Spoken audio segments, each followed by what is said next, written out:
अस्सलामु अलैकुम वरहमतुल्लाहि वबरकातुह। अल्हम्दुलिल्लाह वस्सलातु वस्सलामु अला रसूलिल्लाह अम्मा बाद। मेरे प्रिय साथियों, हज का ये पाठ्यक्रम हमारा चल रहा है। अल्लाह के पवित्र नगरी मक्का का दर्शन, अल्लाह के पवित्र घर काबा का दीदार और फिर हज वगैरह हम कैसे करेंगे। पहले पाठ में मैंने इसकी फ़जीलत और अहमियत बताई, इसके महत्व के बारे में हमने चर्चा की।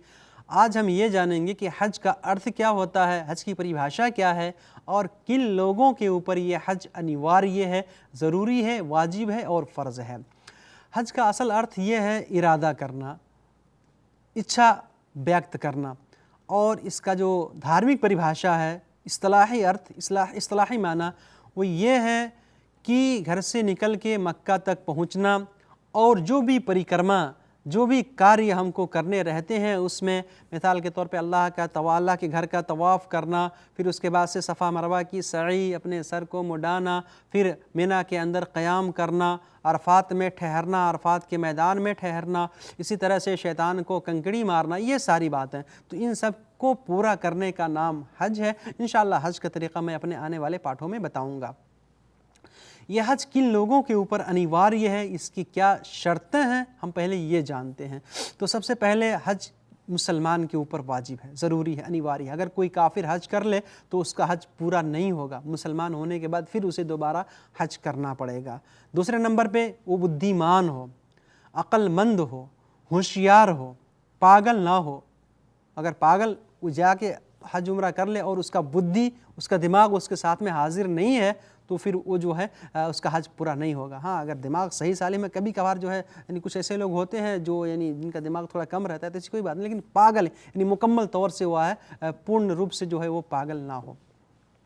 इसी तरह से वयस्क यानी बालिग, बालिग पे हज फ़र्ज़ है। अगर कोई बच्चा हज कर लिया तो उसका हज पूर्ण नहीं होगा, बल्कि वयस्क होने के बाद, बालिग होने के बाद उसके ऊपर हज करना ज़रूरी है, वो हज करेगा। अगर किसी बच्चे ने हज किया तो उसका पुण्य उसको मिलेगा, बल्कि उसके माँ बाप को भी उसका पुण्य, उसका अज्र मिलेगा, लेकिन उसके ऊपर से हज जो है साक़ित नहीं होगा, हज उसके ऊपर से समाप्त नहीं होगा। उसको बालिग होने के बाद हज करना पड़ेगा, ये इसकी शर्त। और इसकी एक सबसे महत्वपूर्ण शर्त जो है वो है इस्तिताअत, साहबे इस्तिताअत यानी धनवान व्यक्ति, संपन्न व्यक्ति, जो जिसके पास क्षमता है, जिसके पास शक्ति है, जिसके पास ताकत है। इस बात की धन और संपत्ति भी उसके साथ है और उसका शरीर भी उसका साथ दे रहा है, यानी माली और जानी हर एतबार से, तन मन धन हर तरीक़े से वो इसके लिए परिपूर्ण है, तैयार है, फिर उसके ऊपर हज है। यानी मक्का तक जाने का, फिर वापस आने का उसके पास ख़र्चा है।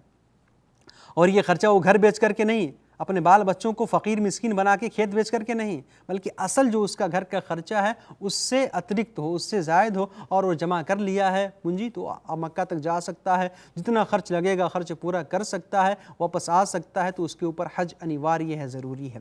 इसी तरह से उसके पास शक्ति भी, इतना बूढ़ा ना हो गया हो कि अब चल ही नहीं सकता, तवाफ़ नहीं कर सकता, सफ़ा मरवा की सही से सई नहीं कर सकता, तो ऐसे लोगों के ऊपर भी हज अनिवार्य नहीं है। बल्कि अगर ऐसे लोग हो गए हैं और उनके पास संपत्ति माल अगर है तो वो दूसरे को उसके बदले में हज करा सकते हैं, इंशाल्लाह इसका पुण्य उन्हें मिल जाएगा।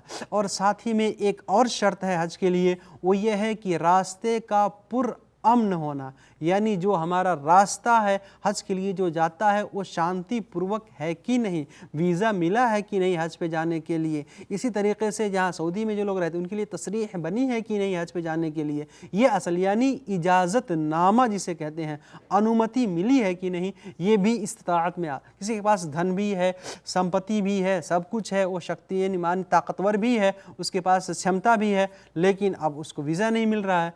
प्रयास करे, वो हर संभव प्रयास करे, और अगर नहीं मिला तो चोरी चुपके से हज नहीं कर। कुछ लोग यहाँ से चुपके से भाग के जाके घुस के हज करते हैं, ये जायज़ और दुरुस्त नहीं है, ये गलत तरीका है। ये अब ये क्या है कि जो लोग बगैर तसरीह के हज करने चले गए, क्या उनका हज मुकम्मल होगा कि नहीं, इस बारे में उलमा किराम का मतभेद है। कुछ लोग कहते हैं कि उसका हज तो हो जाएगा, लेकिन ये है कि वो गुनहगार भी होगा। क्यों? क्योंकि उसने रूल को तोड़ा है।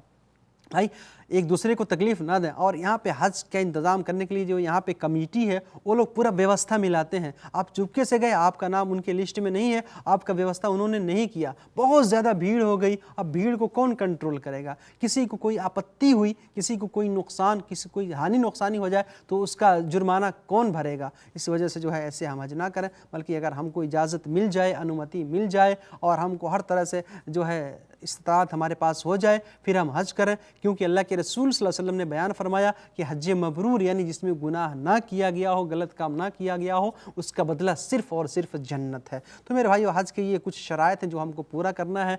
औरतों के लिए इसमें एक शर्त और है, जो महिला हैं, जो स्त्री नारी हैं, हमारी माँ और बहनें, अगर वो हज पे जाना चाहती हैं तो उनके लिए शर्त क्या है? उनके साथ महरम का होना, उनका भाई, उनका बाप या उनका शौहर साथ में जाए, ये उनके लिए ज़रूरी है। क्योंकि अल्लाह के रसूल सल्लल्लाहु अलैहि वसल्लम ने बयान फरमाया, कोई भी महिला एक दिन और एक रात का सफ़र अकेले हरगिज़ ना करे, कदापि वो इस तरह की यात्रा ना करे, इल्ला यह कि उसके साथ में उसका महरम यानी उसका कोई ज़िम्मेवार, उसका गार्जियन उसके साथ में हो। ये इस्लाम की एक बहुत बड़ी विशेषता है कि औरतों को प्रोटेक्शन में रखने के लिए, उनकी सुरक्षा के लिए, उनकी हिफाजत के लिए अल्लाह ने ये विधान रखा है। इसी वजह से जो है मेरे भाई, आज के इस दर्स में हज का अर्थ और हज किन लोगों के ऊपर अनिवार्य है, ज़रूरी है, ये बातें हमने सीखी। अब इंशाअल्लाह कल के पाठ में इससे मुताल्लिक, इससे संबंधित कुछ और बातें हम सीखेंगे। तब तक के लिए प्रतीक्षा कीजिए।